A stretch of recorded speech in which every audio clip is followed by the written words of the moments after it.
हाँ क्यों नहीं करेंगे? ये आर्यन के बाद करेंगे। इसको गायत्री मंत्र आता है पूरा। अरे वाह, आता मेन पूजा यही करेगा। बोलो जरा, मेन पूजा ही करेगा ना आर्यन, बोलो बोलो। Say the mantra. Children should know about value of God, whether it's a Hindu God or a Muslim God.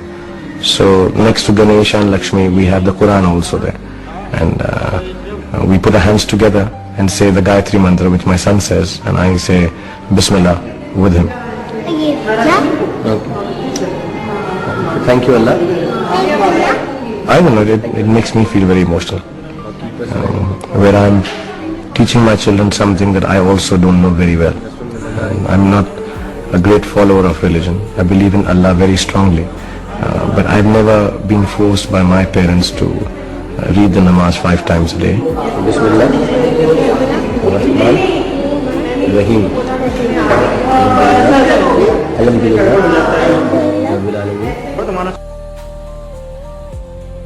Assalamu alaikum. My name is Mariam Sharif.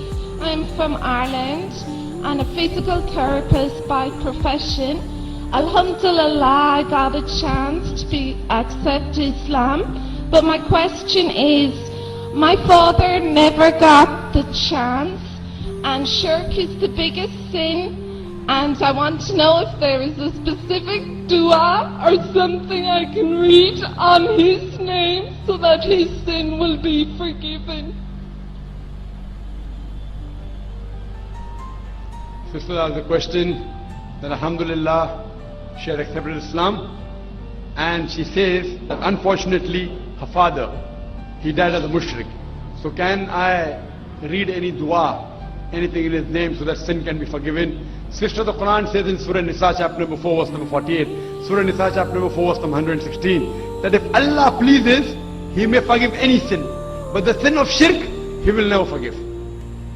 Because a person who has done shirk has committed the most heinous sin.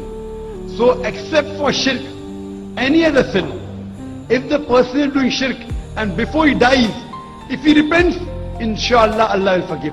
But if he dies as a mushrik, he is destined for hell. There is no other option. And this is also narrated in the Quran.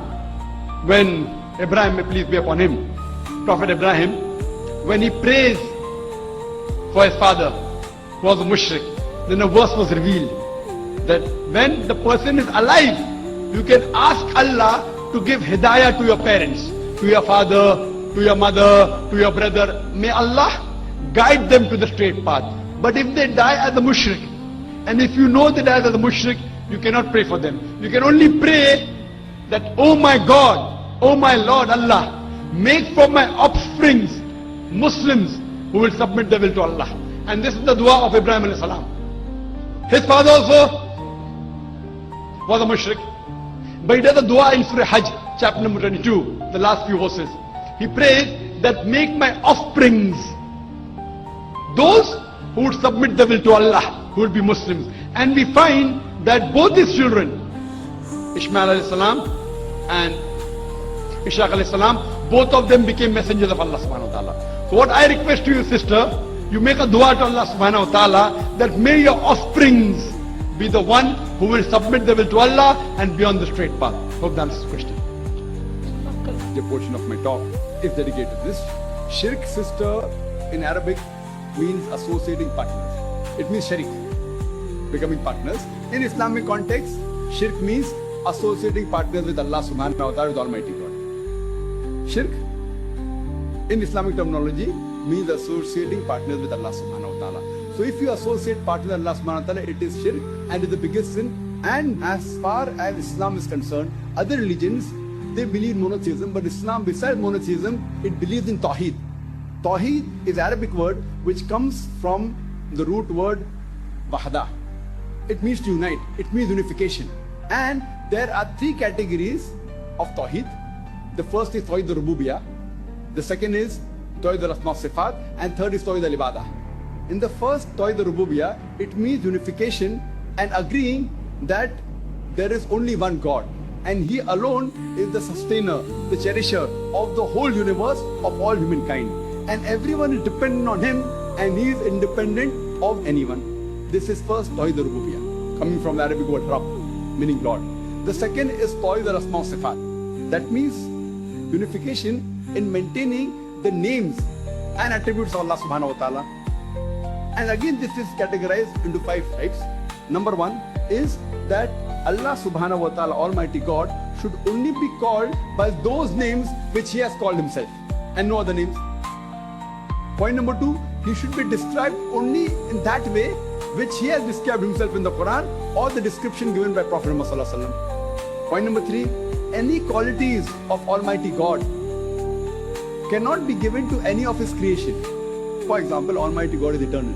You can't say, I know of a human being who is eternal. Almighty God has got no beginning. You can't say, I know of a man who has got no beginning. Point number 4 is the name that He gives to Allah subhanahu wa ta'ala. It only belongs to Him and no one else.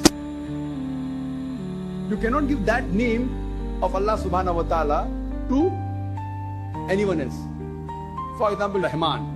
You can call Abdul Rahman, Khalik, or Allah. So you cannot give that name Rahman to any human being or Allah to anyone. You can call Abdullah, the servant of Allah. So when you want to give a name to human being, give something else. If you want to use the name of Allah, you can say servant of Allah, Abdullah, Abdul Rahman, Abdul Karim. And the last is that those things which are unique to the human being, his creation, cannot be given to Allah subhanahu wa ta'ala. For example, human beings can make mistake. You can't say God made a mistake, Allah made a mistake. So you can't attribute the qualities of His creation to Almighty God. So these 5 categories come under Tawhid al-Asma wa Sifat. If you break any one of these categories, it is going against the concept of Tawhid. And the third is Tawhid al-Ibadah. That means worshipping only Allah subhanahu wa ta'ala and no one else. Only believing in one God is not sufficient. In monotheism, you only believe in one God. But in these 3 categories of Tawheed, besides believing in one God, if you associate partners with Him, even that's called as Shirk. And there are various examples in the Quran. For example, it says that when you ask these pagans that who is the creator, they will say Allah. Who is the person who has power in the heavens and the earth? They say Allah. Who is it that gave you life and death? They say Allah. The pagans, not the mushriks. But then Allah says, then why do you associate partners with Him? That means when you say all power is Allah, Allah is the power in the heaven, in the earth, He has power over life and death, power over hearing, everything, then why do you associate partners with Him? So only believing in one God and giving Him good attributes, Tawhid al-Rububiyyah, is not sufficient. Giving Him good names, Tawhid al-Asma wa Sifat, is not sufficient. All 3 should follow. If you worship somebody else besides Allah subhanahu wa ta'ala,